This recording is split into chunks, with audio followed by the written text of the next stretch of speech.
방가로 4. 문명의 결실 국가. 재림주님이 오실 국가는 모든 문명의 결실 국가라야 합니다. 그러므로 문명의 발달 과정을 보고도 주님의 재림지를 알 수 있습니다. 인류의 문명은 지구의 환경을 중심으로 발달해 왔습니다. 그 환경을 육지 환경, 해양 환경, 기후 환경의 세 가지로 대별할 수 있습니다.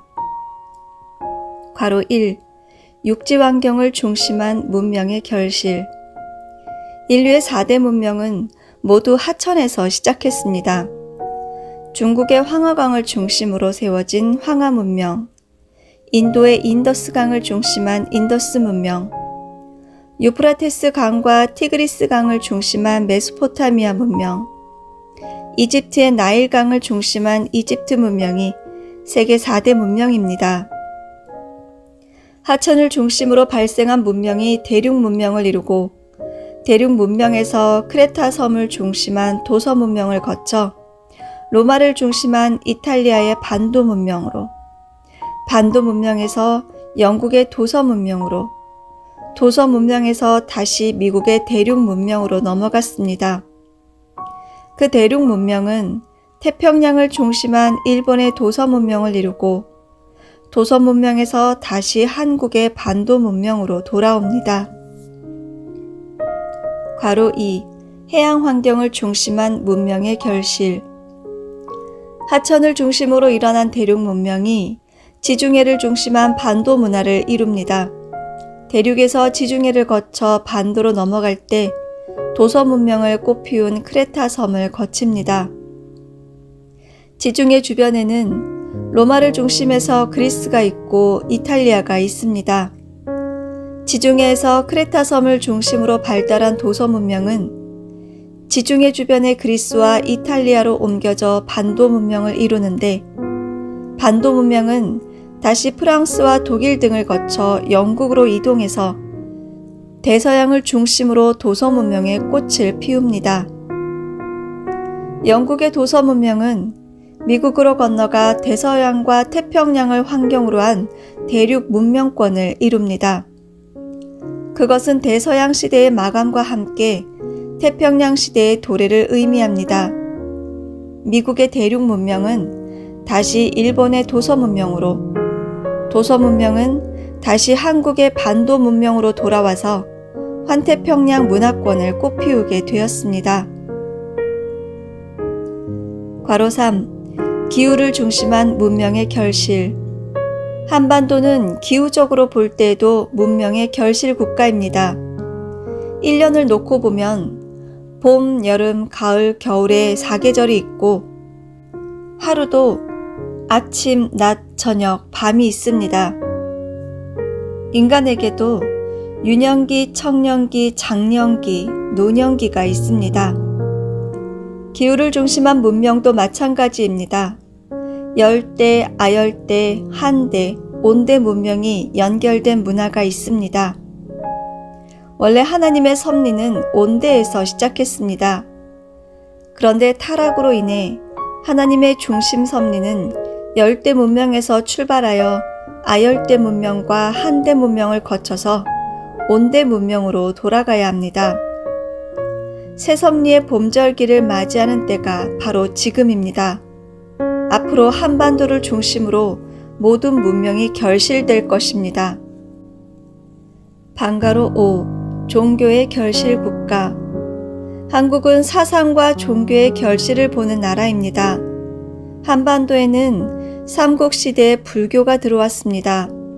인도에서 시작된 불교는 중국을 거쳐 한반도에 들어와 꽃을 피웠습니다. 중국에서 시작된 유교 사상은 500년 동안 조선의 통치 이념이었습니다. 조선 땅에서 유교가 꽃을 피우고 열매를 맺었습니다. 20세기에는 서양에서 기독교가 들어왔습니다. 한국에 기독교 사상이 들어와 국민의 다수가 기독교 신자입니다. 21세기는 한국에서 출발한 재림주를 중심한 종교가 세계를 움직일 것입니다. 그때는 교회라는 이름이 아니라 참부모님이 가지고 오신 말씀이 중심이 되어서 세계를 움직일 것입니다. 방가로 6. 예언의 증거. 제1 이스라엘 선민이 예언자들의 증언에 따라 장차 메시아가 오셔서 왕국을 세우고 자기들을 구원해 줄 것으로 믿고 있었으며, 제2 이스라엘 선민인 기독교인들이 메시아의 재림을 소망하고 어려운 신앙의 길을 걸어온 것과 같이 한민족도 의의 왕이 나타나서 천년 왕국을 건설하고 세계 만방의 조공을 받게 된다고 하는 예언을 믿고 고난의 역사를 참아왔습니다. 한민족의 예언서 정감록 비결. 정감록 비결은 한민족에게 메시아 사상을 심어준 예언서입니다. 한민족에게 전해오는 메시아 사상의 핵심은 한국에서 정도령이라는 새로운 왕이 나온다는 것입니다. 그래서 역대 집권자들은 그 사상의 확산을 막았습니다. 특히 일제시대의 권력자들은 그 사상을 말살하기 위해 예언서들을 불태우는 등 탄압을 가했고, 기독교가 전파되면서 그 사상은 미신으로 몰렸습니다. 그러나 그 민족 사상은 한민족의 심령 속에 깊이 박힌 메시아 사상이 되었습니다. 알고 보니 한민족이 고대해온 정도령은 재림주님의 한국식 명칭입니다. 하나님은 한국에 기독교가 전파되기 전에 메시아가 한국으로 재림하실 것을 가르치신 것입니다. 오늘날에 이르러서 정감록의 여러 예언이 성경의 예언과 일치된다는 사실을 학자들이 확인하게 되었습니다. 서방 박사의 증거. 한국에 있는 각 종교계에는 영계간 자기들의 교조가 한국으로 재림할 것이라는 계시를 받는 신도가 많습니다. 앞에서 밝혔듯이 문화권 발달사를 놓고 보더라도 기독교는 모든 종교의 목적을 완성해주는 최종적인 종교입니다. 기독교를 중심으로 재림하시는 메시아는 각 종교의 교조들이 지상에서 이루려 한 목적을 일괄하여 완성하기 위해 오시기 때문에 사명으로 볼 때 그 교조의 대신자가 됩니다. 따라서 각 종교에서 한국으로 재림하실 것으로 믿고 있는 교조는 다른 분이 아니라 재림주 한 분입니다. 사도행전 2장 17절에 하나님이 가라사대 말세 내가 내 영으로 모든 육체에게 부어주리니 너희들의 자녀들은 예언할 것이요 너희의 젊은이들은 환상을 보고 너희의 늙은이들은 꿈을 꾸리라 고 했습니다. 그 말씀이 오늘의 한민족 가운데서 이루어지고 있는 것입니다. 그뿐만 아니라 세계적으로도 한국을 주시하도록 하는 일들이 많이 벌어지고 있습니다. 예수님 때에는 동방 박사들이 예물을 가지고 찾아갔습니다. 마찬가지로 재림주가 한국으로 오시면 서방 박사들이 예물을 준비해 가지고 찾아와서 증언해야 합니다. 영국의 역사학자 토인비는 앞으로 세계의 정치 경제 문제는 미국과 소련 등 강대국이 해결해야 하지만 세계의 사상 문제는 동양에서 새로운 종교가 나와서 해결할 것이라고 예언했습니다.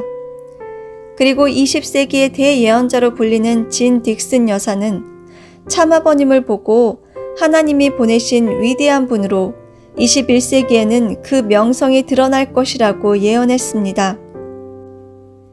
진 딕슨 여사는 루스벨트 대통령, 한마르쉘드 유엔 사무총장의 죽음을 예언하고 말렌코프 소련 총리의 실각 예언 등으로 널리 알려진 인물입니다.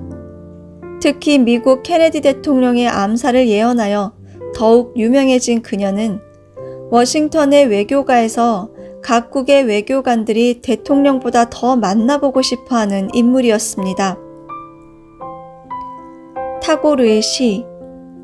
인도의 시인 타고르는 기탄잘리라는 시를 발표하여 1913년 아시아 최초로 노벨 문학상을 받았습니다. 기탄잘리는 신에게 바치는 송가란의 뜻에 총 103편에 달하는 시로서 거기에는 신을 사모하는 타고르의 감정이 배어 있습니다. 그 중에서 제35번째 시에는 하나님의 뜻을 조명하는 듯 영감적인 면이 나타나 있습니다. 마음에는 두려움이 없고 머리는 높이 쳐들린 곳. 지식은 자유스럽고 좁다란 담벽으로 세계가 조각조각 갈라지지 않는 곳. 진실의 깊은 곳에서 말씀이 솟아나는 곳. 끊임없는 노력이 완성을 향하여 팔을 벌리는 곳.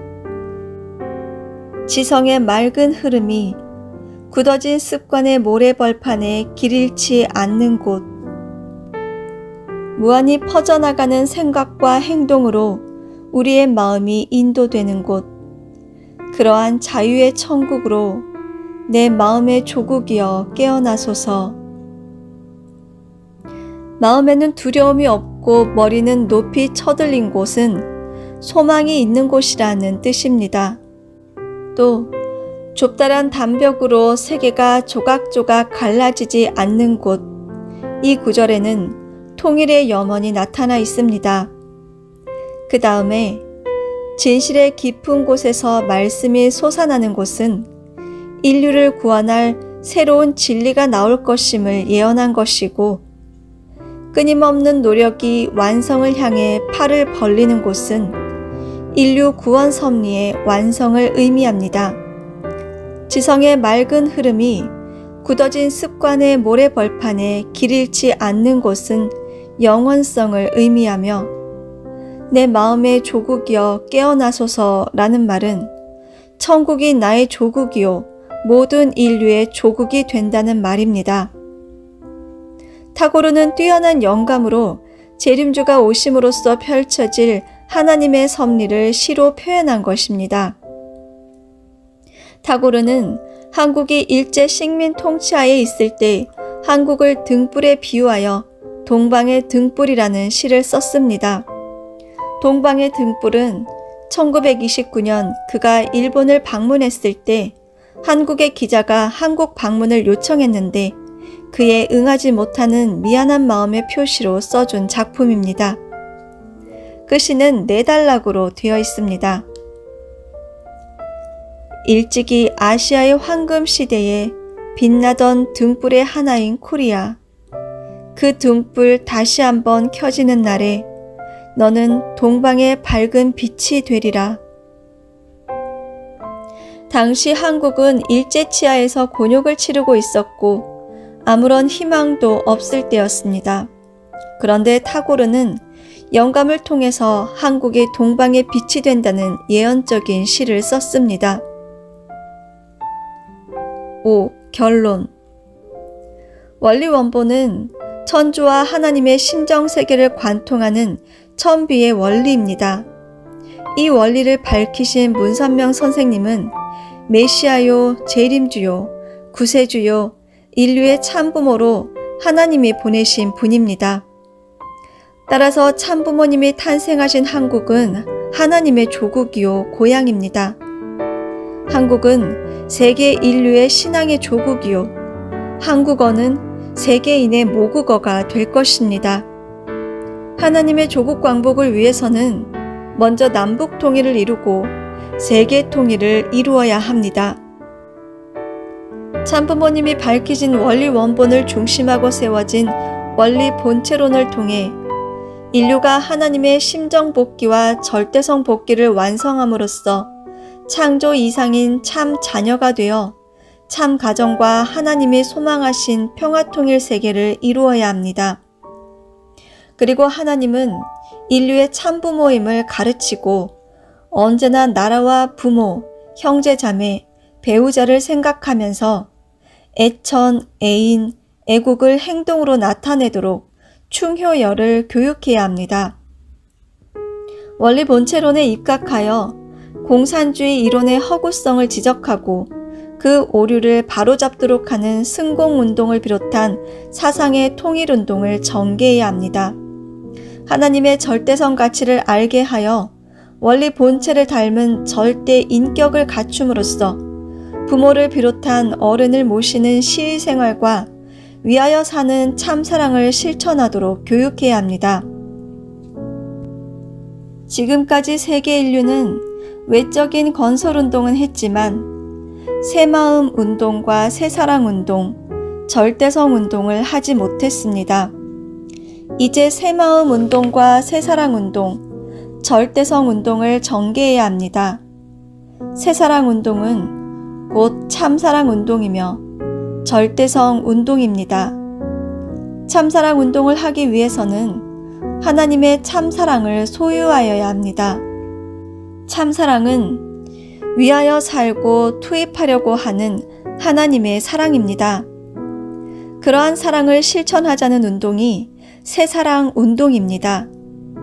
참사랑이 없으면 하나 될 수가 없습니다. 타락한 인류는 음란의 세계로 흘러가고 있습니다. 그래서 참사랑 운동과 함께 절대성 운동을 하는 것이 하나님의 마지막 소망입니다.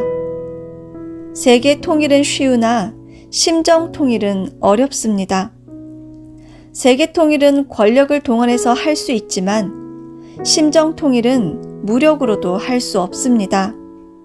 심정 통일은 절대성을 중심한 원리 본체론 교육으로 이룰 수 있습니다. 원리 본체론을 통한 심정과 절대성의 교육에 의해서 새 사람을 만들어 참 가정을 이루는 것이 참부모님이 전개하시는 세계적 평화 통일 운동입니다. 한국은 하나님의 조국이요 본향이기 때문에 세계 인류는 하나님의 조국에 입적해야 합니다. 그리하여 인류는 하나님이 보내신 참부모님을 따라 창조 본연의 이상세계인 참가정을 이루어 천일국으로 돌아가야 합니다.